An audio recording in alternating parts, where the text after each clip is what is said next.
e nós vamos fazer contato com a professora de Relações Internacionais da Unifesp, a Universidade Federal de São Paulo, Cristina Pesequilo. Bom dia, Cristina. Oi, bom dia, Glauco.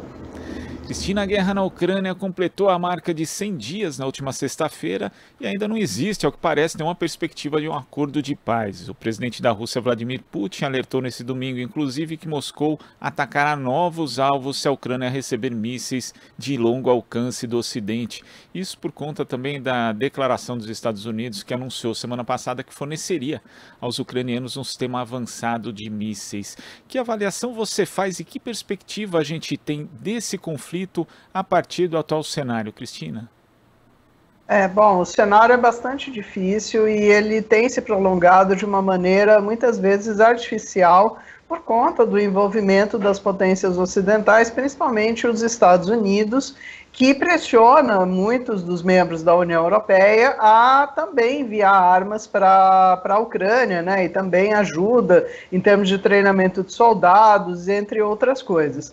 O que nós estamos observando é uma dificuldade muito grande de sentar na mesa para negociar diplomaticamente. E nenhuma guerra ela consegue ser encerrada se os dois lados não cederem. A gente sabe que essa foi uma guerra detonada pela Rússia por uma invasão de soberania ucraniana, mas ao mesmo tempo foi uma invasão detonada por esse avanço ocidental que eu mencionei. E aí também entra o papel da Organização do Tratado do Atlântico Norte, a OTAN. Então, a perspectiva que a gente tem para os próximos 100 dias, né, se eu puder dizer assim, ainda não é uma perspectiva muito positiva, porque as instituições multilaterais também não se veem envolvidas, como as Nações Unidas, são declarações ou de condenação à Rússia, ou apenas de condenação à guerra, de uma forma geral. Então é bastante preocupante, porque a situação ela vem se agravando em termos humanitários e com implicações para todo o sistema internacional, no mercado de alimentos e de energia. Em relação a esse envolvimento de outros atores, a União Europeia aprovou na semana passada um 6º pacote de sanções contra Moscou e o Bloco Europeu disse em nota que a ação tem como objetivo aumentar ainda mais a pressão econômica contra a Rússia e diminuir sua capacidade de travar a guerra contra a Ucrânia. Na sua visão, tem funcionado? Quais são os resultados dessa tentativa de isolamento do ponto de vista financeiro da Rússia?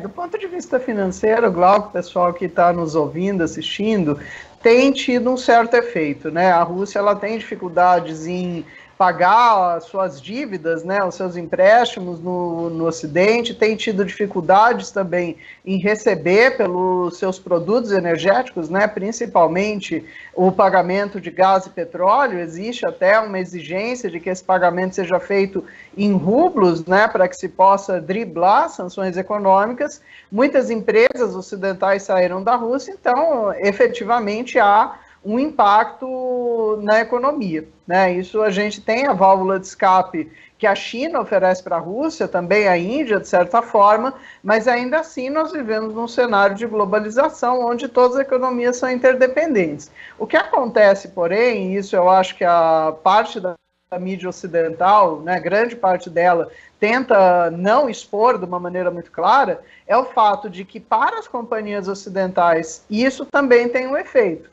Porque a Rússia era um dos seus grandes mercados, né? Então, quando você se retira de um grande mercado no mundo pós-pandêmico, onde você já tinha dificuldades para crescer, isso também vai agravar a sua situação, em termos de oferta de emprego no seu país de origem, também de custos, né? Ou seja, muitas indústrias, por exemplo, na Alemanha, elas têm tido dificuldades em manter os custos da sua produção e mesmo a sua produção por conta da elevação dos preços de energia e a própria população em geral que sofre os efeitos inflacionários do mercado de energia e também do mercado de alimentos. Então, lógico, a mídia ocidental ela não vai passar isso de uma forma muito clara, vai dizer que está tudo bem, que a Rússia está estrangulada, mas é fato que muitos países da União Europeia também estão sofrendo um processo de estrangulamento relativo.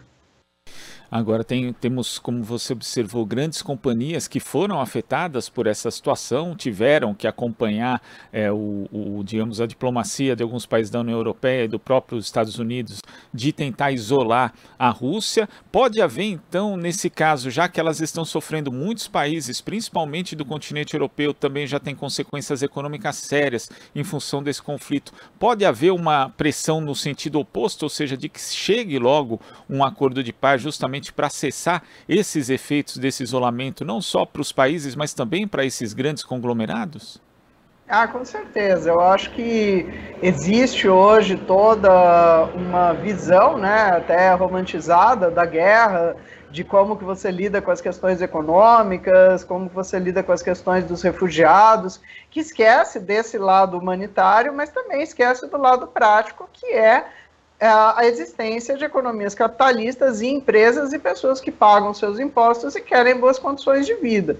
E isso a Europa vem sendo afetada diretamente. O que a gente pode esperar, e já está acontecendo, é um renascimento de diversos protestos, principalmente em países que vêm sendo mais afetados, né? Então a gente já vê isso na Espanha, na França, na Alemanha, na própria Itália, de novo, também é algo que não aparece muito aqui para a gente, mas existe sim essa pressão. O próprio Reino Unido, né, que não é membro da União Europeia, mas é um dos grandes bastiões para levar essa guerra a cabo junto dos Estados Unidos, vai enfrentar, sim, consequências políticas sociais. Então, eu acho que, de repente, muitos governos europeus talvez comecem a repensar um pouco essa aliança, um tanto, não impensada, né, mas uma aliança que acreditava numa resolução rápida para a guerra, à medida que a sua política, os seus políticos, né, os grupos que estão no poder governantes começam a ser afetados.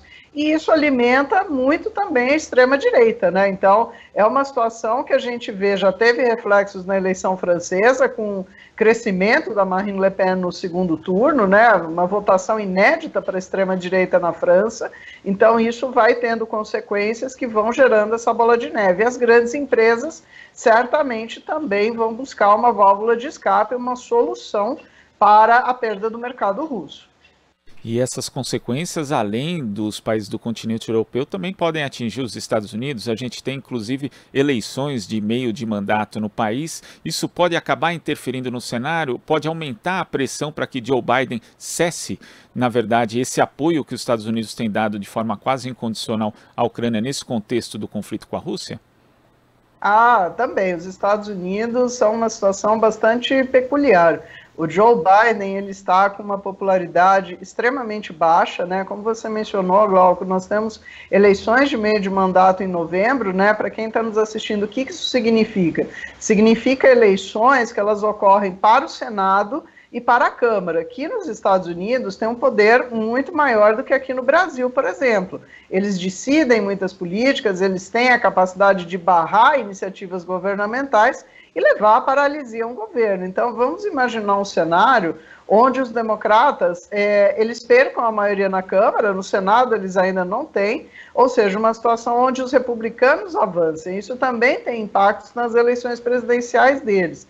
E nós estamos vivendo nos Estados Unidos uma situação de aumento de preços de alimentos, falta de alimentos, inflação também por conta da energia, e muitas dessas situações o Putin tem sido culpado por elas pelo governo Biden, né? Então, o governo Biden criou até algumas expressões, né, em inglês como Putin price hike, né, que traduzindo é assim: olha, os preços subiram por causa do Putin, está faltando isso por causa do Putin, e não é necessariamente só por isso, é por conta de uma quebra de produção geral, global, né, que afeta a Rússia, mas a Rússia afeta todo o seu entorno estratégico. Então, politicamente, é uma situação bastante difícil, e a gente pode esperar que talvez para agosto, setembro, quando começa a esquentar a campanha eleitoral nos Estados Unidos, talvez a gente tenha um recurso. São muitos pacotes de ajuda financeira à Ucrânia, não são só bélicos, né? Então os Estados Unidos estão mandando dinheiro para a Ucrânia,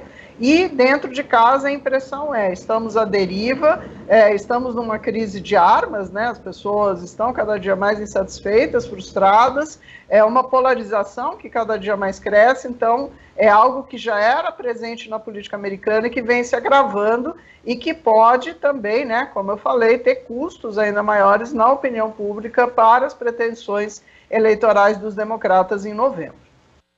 Dona Cristina, eu lembro de uma entrevista sua logo no início ali da operação militar da Rússia na Ucrânia, e você mencionava que a questão se resolveria com uma Ucrânia neutra na prática, né? Essa continua sendo a solução, e como se chegar a essa solução vai ser necessário também a participação dos próprios Estados Unidos, já que foram os Estados Unidos que fizeram as sinalizações para a Ucrânia integrar a OTAN, criando esse cenário que na verdade permitiu esse conflito?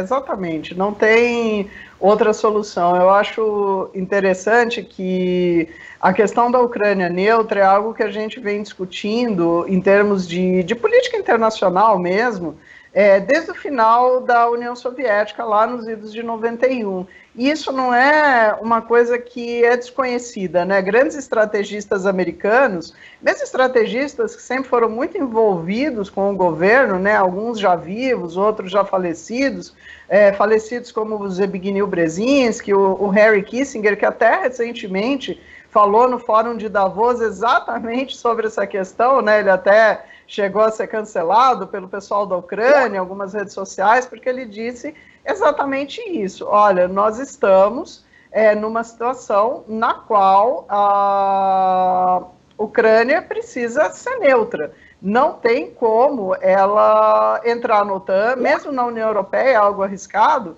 mas a gente tem aqui um outro componente, né? Hoje não basta só uma Ucrânia neutra que não entre na OTAN e não entre na União Europeia, mas também como resolver a situação dos territórios adicionalmente ocupados pela Rússia, que vão fazer esse corredor entre a Crimeia e toda essa região do leste ucraniano, que compõe 20% do território. Então, vai ter um plebiscito, para onde vão essas pessoas, qual que vai ser a soberania dessa região, vai ser uma soberania ucraniana, vai ser uma outra soberania russa, vai ser algo intermediário. Então, o sonho de uma Ucrânia neutra, ele permanece, mas ele depende principalmente de todos os envolvidos concordarem com isso, né? É o que a Rússia quer desde o início, né?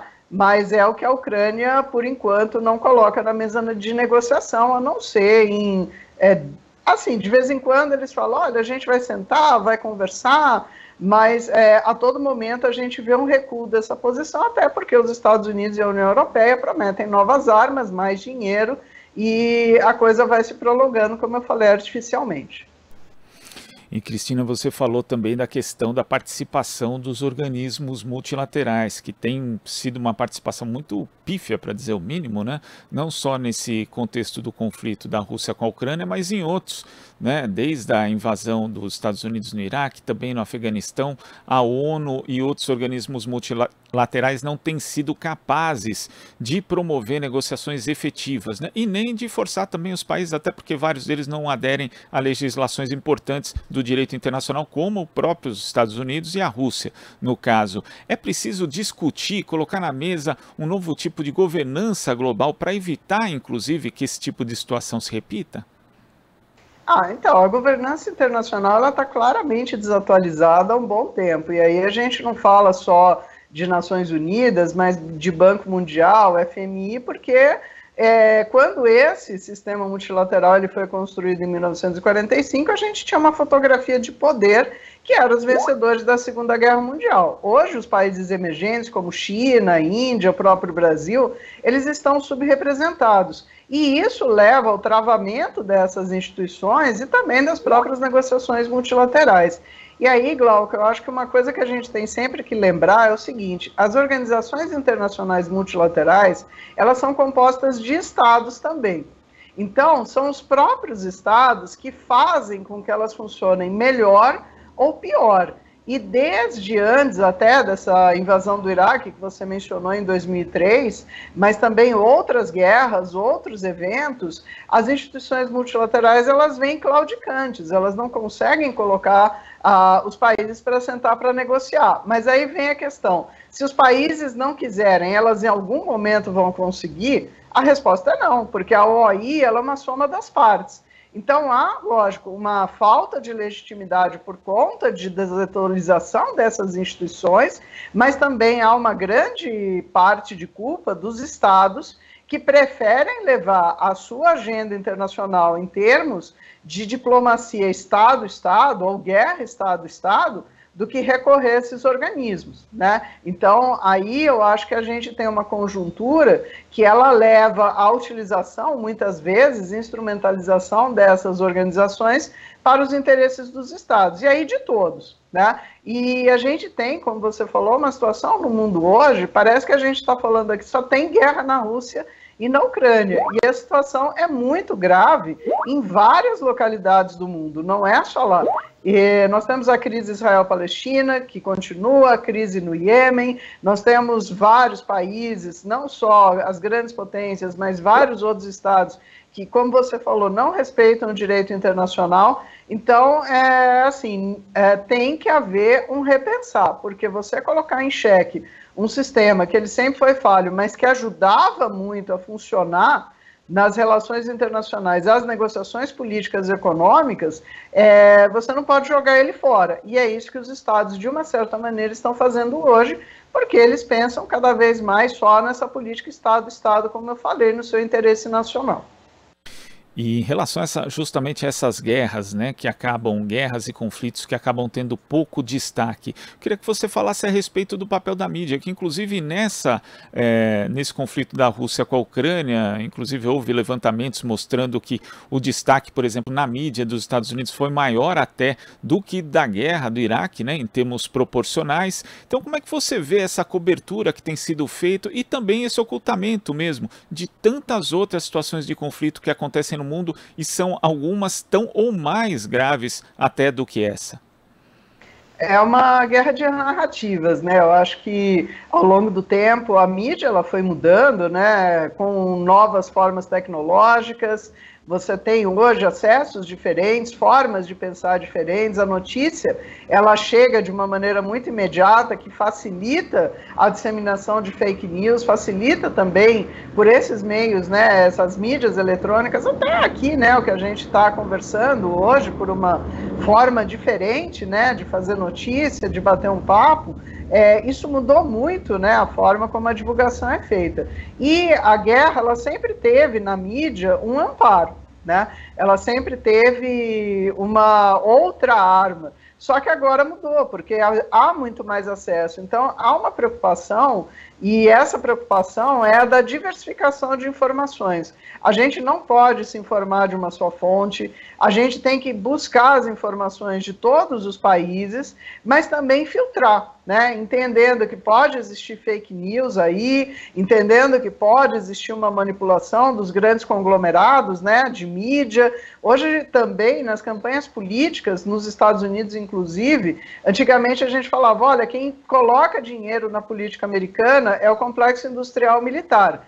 Veja, o complexo industrial militar, que é a indústria da guerra, ele continua colocando dinheiro nas campanhas políticas, mas hoje quem é o maior financiador de campanha nos Estados Unidos são as grandes mídias digitais, principalmente essas mídias associadas a Google, Facebook. Então há toda uma modificação nisso, e eu acho que ainda esse é um campo que os Estados Unidos dominam, assim como os países ocidentais. Então é preciso, né, como eu falei, filtrar informações, repensar aonde a gente lê e procurar sempre checar as fontes. Estamos realmente vendo o que está acontecendo ou o que está acontecendo vai muito além disso, tem muita coisa que nós não vemos, né? Existem conflitos na Ásia, conflitos na África, a América Latina ela está passando por um momento de transição eleitoral importantíssimo. Então, às vezes, tentar olhar, né, para essa situação grave que é a Rússia e a Ucrânia, ela afeta todo mundo, mas não deixar de olhar aqui para dentro e para os nossos vizinhos também. Cristina, queria agradecer demais a sua participação aqui no nosso Jornal Brasil Atual de hoje. Muito obrigado, até a próxima. Até a próxima, eu que agradeço. Conversamos aqui com a professora de Relações Internacionais da Unifesp, a Universidade Federal de São Paulo, Cristina Pesequilo. Você está ouvindo Jornal Brasil Atual. As notícias que os outros não dão.